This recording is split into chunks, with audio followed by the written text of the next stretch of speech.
ተመልካቾቻችን እንዴት ናችሁ? ከተመቸን የተሰኘው ፕሮግራማችን ተጀምሯል። በዚህ ፕሮግራማችን ላይ የተለያዩ ወቅታዊ ሀሳቦችን ወደ እናንተ እያመጣን የምንወያይበት ፕሮግራማችን ነው። እኔ ቁም ነገር ሽፈራው ከባልደረባዬ ሳራባተ ጋር በመሆን ፕሮግራሙን ወደ እናንተ የምናደርስ ይሆናል። ሳሪ እንዴት ነሽ? አለሁ። እንደምን አለሽ? አለን። ሳምንትሽ እንዴት ነው? ቆንጆ ነው። እንጂ እንዴት ነበር? አሪፍ ነው። በስራም በክረምቱ ማሳለፍ ነው። ከክረምቱ ጋር ስራን አንድ ላይ ያደረግን። አንቺ ጋር እንዴት አለፈ? ያው በትምህርትም በስራም ነበር። ቆንጆ ነበር። እንግዲህ በዛሬው ፕሮግራማችን ከተመልካች ጋር ልንወያይበት የወደድነው ሀሳብ የተለያዩ ርዕሰ ጉዳዮችን አንስተን መርጠን መተናልና በእኔ በኩል ያስኳቸው ታላቁ በምክክር ኮሚሽን የሚዘጋጀው የምክክር ጉባኤ ነው እና ደግሞ በሌላ በኩል ሰሞኑን በብዛት እየተስተዋለ ያለ የስርቆት ወንጀል ሻሻ በተለምዶ ሻሻ እየተባለ የሚጠራው እሱ አለና ስለሱም አንዳንድ ነገሮችን እናወራለን። እንደገናም ደግሞ አንድ የሚያሳዝን መረጃ ከሰሞኑ ሰምተናል። በጋይንት ጉብጉባ በምትባል ሀገር ላይ አንድ ወጣት ተማሪ ተመርቆ ጨርሶ ለምርቃቱ ባዘጋጀው በሬ ራሱ በድንገት ተወግቶ ህይወቱ አልፏልና ስለሱም አንዳንድ ነገሮችን እናወራለን። አንቺ ጋር ምን ጉዳዮች አሉ?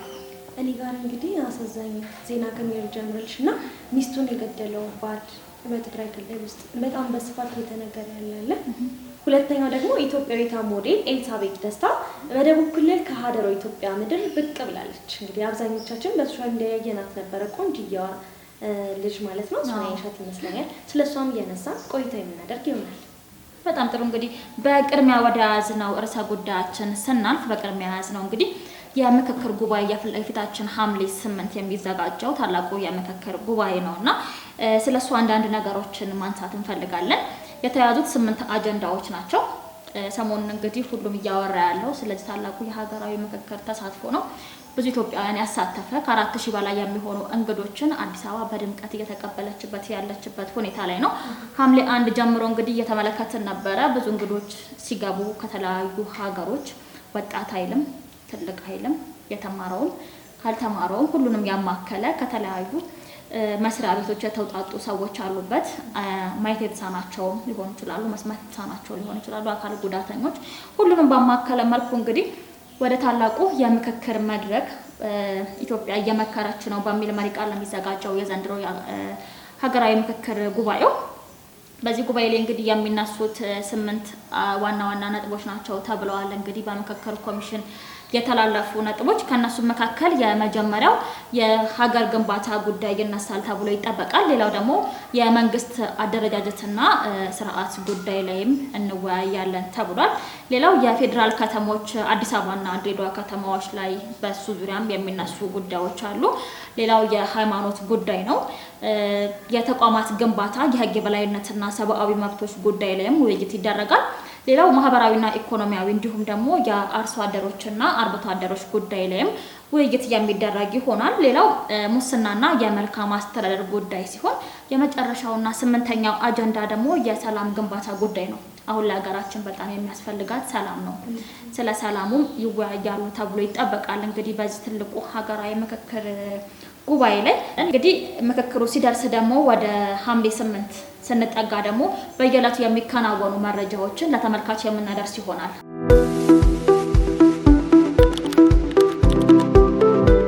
ወደ ቀጣዩ ርዕሰ ጉዳያችን እንለፍ። ሌላኛው እኔ ጋር ያለው ምንድነው ኢትዮጵያዊቷ ሞዴል ኤልሳቤጥ ደስታ ደቡብ ክልል ከሀደሮ ኢትዮጵያ እንግዲህ ብቅ ብላለች። በጣም ነው የምታምረው። አይተሻት ይሆናል ብዬ አስባለሁ እና ለዚች ልጅ መነሻ ከማየታችን በፊት ግን ልጅቷ ወደ ሶሻል ሚዲያ እንድትመጣ ያላደረጋት ወጣትም ትንሽ ነገር ልበልሽ። አንድ ምስራቅ ከበደ የሚባል ወንድማችን በስራ ምክንያት ወደ ደቡብ ክልል ሀደሮ የሚባል የገጠር ስፍራ ይሄዳል።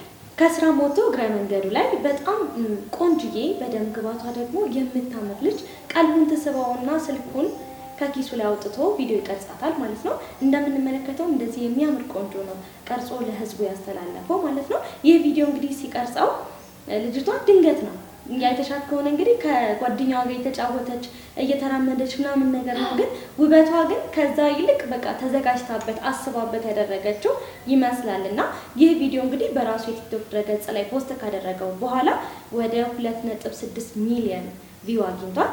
ቲክቶክ ደግሞ ጥሩ ነገሩ ምንድነው ስንል አንቺ ኤሪያ ላይ ብቻ ያለ ሰው አይደለም ማለትም ሀገር አቀፍ ይሆናል ዓለም አቀፍ ይሆናል እና በዚህም ደግሞ በጣም ብዙ ሰዎች አይተውት ቪዲዮ በጣም ተቀባበሉት ማለት ነው። ከዛም በመቀጠል እንግዲህ ልጅቷ በጣም ቆንጆ ነች።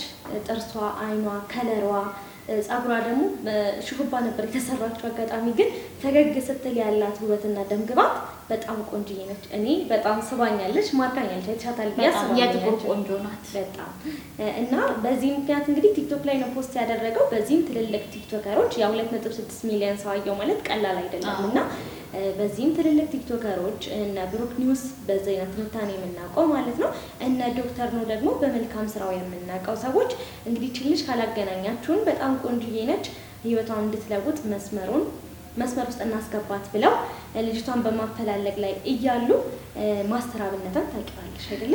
እንግዲህ የስንቱን እንባ ያበሰ ነው። በጣም በብዙ በጎ አድራጎት የሚታወቅ ሰው ነውና እሱም ደግሞ የትውልድ ሀገሯ ድረስ በመሄድ ቤተሰቧን አስፈቅዶ ልጅቷን ወደ አዲስ አበባ ይዟት መጥቷል። እና በዚህም ደግሞ ከዚህ በኋላ ልጅቷ ዕጣ ፈንታ ምን ይሆናል፣ ህይወቷስ ወዴት ነው የሚያመራው የሚለው ተመልካቾቻችን እንግዲህ ተከታትለን መረጃውን እናደርሳቸዋለን ማለት ነው። እኔ ግን ስለዚህ ትንሽ ማለት እፈልጋለሁኝ እና በጣም ቆንጆዬ ስለሆነች በጣም ቆንጆ ነች። የሆነ ሰው ሜካፕ ተሰርቶ ስንት ነገር ተጨንቆ ተጠቦ ነው አይደለ ውበትን የሚጨምረው። ለሷ በቃ እንዲሁ ናቹራሊ በጣም የምታምር ልጅ ነች እና በዚህም ደግሞ ሚስ ወርልድ ኢትዮጵያ ብሎም አፍሪካ ትሆናለች ብዬ አስባለሁ። ወደፊት ግድ ነው ታስጠራለች ሀገራችንን። እዚህ ላይ የተረዳሁት ነገር ምንድነው ሶሻል ሚዲያው አንዳንዴ ለበጎ አላማ ስትጠቀሚው በጣም ጥሩ ነገር ነው። ብዙዎቹ አጠቃቀሙን ያላወቅንበት ብዙዎቻችን ያለው ችግር ያጠቃቀም ችግር ነው። ለመልካም ስንጠቀመው በጣም ጥሩ የሆኑ ፍሬዎችን ያፈራል። እች ልጅ ወደ አዲስ አበባ መታ ሞዴሊንግ ተምራ የነበራት ውበት በጣም ራሷን ስትጠብቅ በጣም ጎልቶ ይወጣል።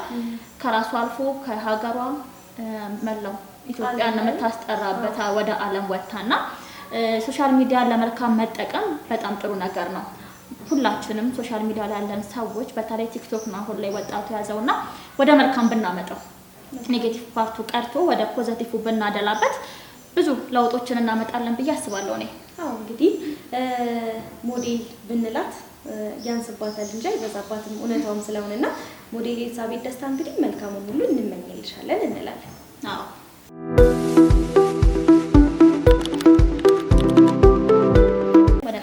ጉዳያችን ስናልፍ እንግዲህ ሰሞኑን እየተስተዋለ ያለ ከዚህ ፊትም እያስተዋለው ነው፣ አሁን ላይ ደግሞ በጣም እየተበራከተ የመጣው ምንድነው የስርቆት ወንጀል በተለምዶ ሻሻ እየተባለ የሚጠራው የስርቆት ወንጀል እንግዲህ በከተማችን ላይ በጣም እየተስፋፋ መጥቷል።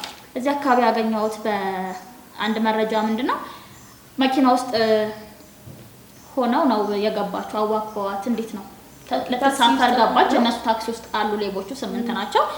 ገባች። ከዛ በኋላ በጣም አዋከቧት። ለማዋከብ የሚጠቀሙበት የተለያዩ ዘዴዎች አሉ የማትጠብቂያቸው። ሞልቷል ግቢ የሞላ ታክሲ ብለው ይጠሯትና በዛው በጣም ደግሞ እዚህኛው ላይ ምንድነው በጣም ሳብ አድርጎኝ መረጃውን እንዳያደረገኝ ነፍሰ ጡር አለችበት ከሌቦቹ መካከል ከ8 አንዷ ምን ነፍሰ ጡር ናትና በጣም ትኩረቴን ስቦት ነበረ። ይሄን ያህል ለስርቆት ሰውን ለማሳመን ይሄን ያህል መንገድ መጓዝ በራሱ ምን ያህል ቢሰሩበትስ ለስራ ያንን ብታስቢበት ብዙ ትለወጭበታለሽ፣ ብዙ ቢዝነስ ትፈጥሪበታለሽ። ለሌብነት ይሄን ያህል ርቀት መጓዝስ እንዴት ምናምን ብዬ በጣም ትኩረት ሰጥቼ ነበር ያየሁትኝና ከሰትየዋ ላይ የወሰዱባት 32000 ብር የሚያወጣ ስልክ ነበረ አዋክበው የወሰዱባት። ብዙም ሳይርቁ ግን አካባቢው ላይ በነበሩ የትራፊክ ፖሊሶች መኪናው ወዲያው ተይዞ ስልኳ ተመልሶላታል። ከሷ ስልክ ባለፈም ደግሞ እጃቸው ላይ 7 ስልኮች ተጨማሪ ተገኝተውባቸዋል። በጣም ከመስፋፋቱ የተነሳ ሴቶች እየገቡበት ነው። በጣም ማጠብቂያቸው ሰዎች ናቸው ሌባ የሚሆኑት። ድሮ ሌባ የምናውቀውኛ ምንድነው አለባበሱ ቀያር ብሎ ምናምን ሰርቆሽ እንደሚሮጥ መንትፎሽ እንደሚሮጥ ታውቂያለሽ። አሁን ላይ ያለው ሌባ ግን አብሮሽ እንዴት ነው ካንቺ በላይ ዘንጦ ይቆማል። በጣም ኩል የሆነ ሰው ሆኖ ነው ጠጋብሽ መጥቶ ግን በማጠበቂው ሁኔታ የማጠበቂው ዕቃሽን ይዞ ይሄዳል። ከቃም በላይ ደግሞ ምንድነው ሰውን መንገድ ሌላ ቦታ ወስደው የሚጥሉም አሉ። መድኃኒቶችን በመጠቀም የሆነ ነገር ይቀቡሽና እንድትከታያቸው ያደርጋሉ። ይሄ መንጠቅ ብቻ አይደለም፣ አንዳንዱን ደግሞ ኤቲኤም ድረስ ይወስዱና ማሽን ውስጥ ከተው ምናምን ነገር በቃ ያለሽን ሙሉ ነገር የሚወስዱ አሉ። ይሄን ያህል ርቀት ለሌብነት ከመሄድ ለስራ አሁን ከተማችን ብዙ የስራ ኦፖርቹኒቲ አላት። ሀገራችን ላይ ብዙ የስራ እድሎች አሉ። ወጣቱ ወደ ስርቆት ከመሄድ ይልቅ ወደ ስራዎቹ ቢሄድ የበለጠ ለውጥን ያመጣል። አዎ ደግሞ እኛ አሁን እንደዚህ ብለን እንትን አለው እንጂ ፖሊስ ባይዛቸው ይሄን ነገር ባይላቸው ሰው ከምንም በላይ ህሊና የሚባል ነገር አለና ህሊና እኮ ከምንም በላይ በቃ ህግሽ ነው ላንቺ አይደል እንዴ?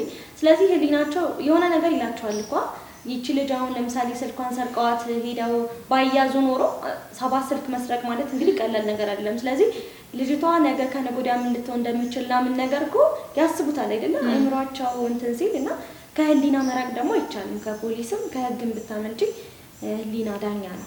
በጣም ወጣቱ ይሄን ለማስተካከል ምንድነው ወደ ስራ ቢመጣ ብዙ እድሎች አሉ። ወላ ወጣትን ያማከሉ አንቺ እንዳልሽው ሌላው ቀርቶ ሶሻል ሚዲያው አሁን ወጣቶችን እያበረታታ ያለ ነው። በጣም እድሎችን እየፈጠረ ያለ ነገር ነውና ሌሎች ስራዎች እንኳን ቢከብዳቸው ወደዚህ ቢመጡ ደግሞ የተለያዩ እድሎችን ያገኙበታል፣ ይጠቀሙበታል ብለን እናስባለን። ወደ ቀጣዩ ርዕሰ ጉዳያችን እንለፍ። ከዛ በፊት ግን አንድ ነገር ማለት ፈለኩኝ። እዚህ ላይ አሁን ስለ ስርቆት አነሳን እንጂ በመልካም ነገር ደግሞ ሊመሰገኑ የሚገባቸው ሰዎች አሉና ፍሬዘር እና ሰላም የሚባሉ ፍቅረኛሞች ደግሞ የዚህን ተቃራኒ ስነ ምግባር አድርገው ሊመሰገኑ የሚገባቸው ሰዎች ናቸው። እንግዲህ ፍሬዘር ኖርዌይ ሲሆን የሚኖረው፣ ሰላም ደግሞ እዚሁ ሀገራችን ኢትዮጵያ በትግራይ ክልል ነው የምትኖረው ማለት ነው። የርቀት ሪሌሽንሺፕ እንደመሆኑ መጠን ደግሞ እንግዲህ ዘመነናል አይደለም። ስለዚህ በቪዲዮ ኮልም በምንም እያወሩ ይበልጥ ፍቅራቸውን ያጠነከሩ በጣም የሚዋደዱ የሚከባበሩ አንዱ አንዱን እየሰማ ብዙ ዓመታትን አብረው የቆዩ ፍቅረኛሞች ናቸው። ከዕለታት በአንድ ቀን ምን ይፈጠራል መሰለሽ? ወደ ፍሬዘር አካውንት 5.8 ሚሊዮን ብር ወደ አካውንቱ ይገባል ማለት ነው። ማን እንዳስገባው አያውቅም፣ ኬት እንደመጣ አያውቅም። የሆነ በቃ እንዴት ነው በጣም ብዙ ብር ነው አይደል እንዴ? 5.8 ሚሊዮን ማለት በጣም ብዙ ብር ነው። ሲገባለት ይደነግጥና ፍሬዘር አጠገቡ ያለችውን ሰላም ያማክራታል። ምን ላድርግ ይሄን ያህል ብር ገብቷል ሲላት የራስ ገንዘብ አይደለም፣ ስለዚህ ለሰጠ ሰው ወይም ደግሞ ላስገባል ሰው መልስለት ትለዋለች። ሳይል ሳያድርሱም እንግዲህ ለሚመለከተው አካል ካወራ በኋላ ገንዘቡን መልሷል ማለት ነው። እና እንደዚህ አይነት መልካም ነገር አድርገውም ደግሞ ሊመሰገኑ የሚገባቸው ሰዎች አሉ። በጣም ለማንሳት ስለፈለኩኝ ነው ከንግግርሽ ያስቆምኩሽ ማለት ነው።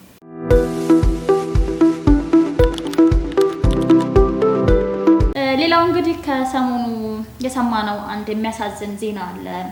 ከጎንደር ዩኒቨርሲቲ በኤሌክትሪካል ኢንጂነሪንግ ተመርቆ 5 ዓመታትን በዩኒቨርሲቲ አስቡ ዩኒቨርሲቲ ላይ በጣም ከባድ ጊዜያትን አሳልፎ ወጥቼ ደግሞ በሙያዬ ሀገሬን አገለግላለሁ ቤተሰቤን እረዳለሁ ብሎ ብዙ አላማን ይዞ የወጣ ልጅ ለምርቃቱ የተገዛ በሬ በድንገት ወቅቶት ህይወቱ አልፏልና ይሄ ዜና በጣም ሶሻል ሚዲያው ላይ ሲዘዋወር የነበረ ዜና ነው። ተመልክተነው በጣም ያዘንነው እና ጥንቃቄ ያስፈልጋል። ሙሽራ እንዴ ነው ድግስ ያለበት ሰው መጠንቀቅ አለበት ምናምን ይባላል። እንዲህ አይነት ደግሞ ድንገታዊ ነገሮች ሲመጡ ደግሞ ምንም ማድረግ አይቻልም። ከፈጣሪ የመጣ ነገር እንግዲህ ከፈጣሪ ጋር መጣላት ነው የሚሆንብንና ለዚህ ተመራቂ ነፍስ ይማር እንላለን። አዎ ለቤተሰቡና ለጓደኞቹ ደግሞ መጽናናትን እንመኛለን። አዎ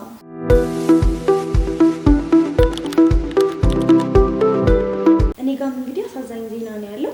ሚስቱን የገደለው ባል ነው።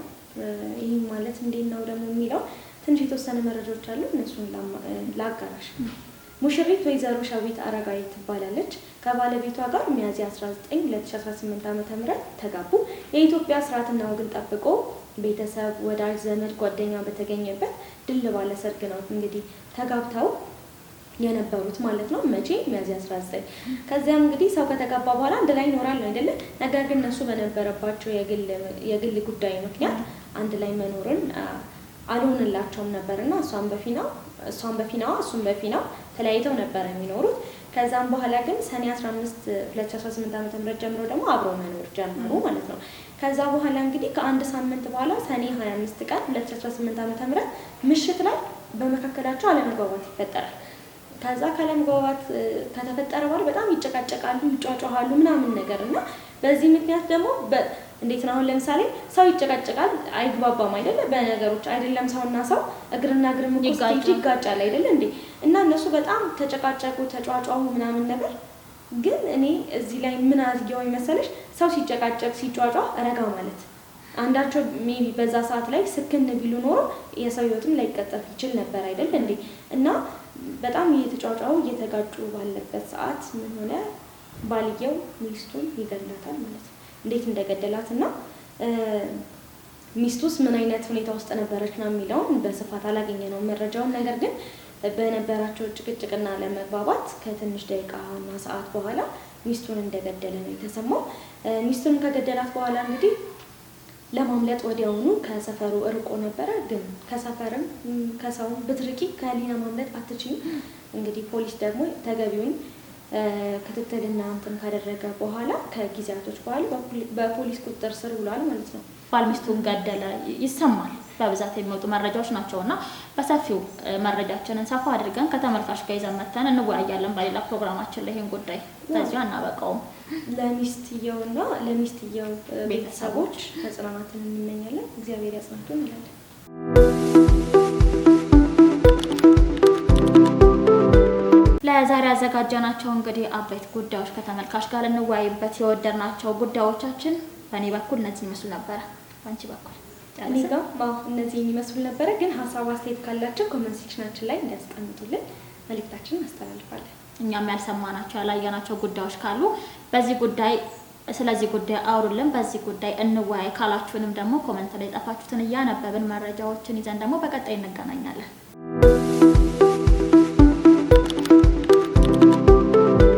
እንግዲህ ተመልካቾቻችን የዛሬው ፕሮግራማችን የተመለከታችሁትን ይመስል ነበረ። ቀጣይ በሌሎች ርዕሰ ጉዳዮች እስከምንገናኝ ድረስ ሰላም ቆዩን።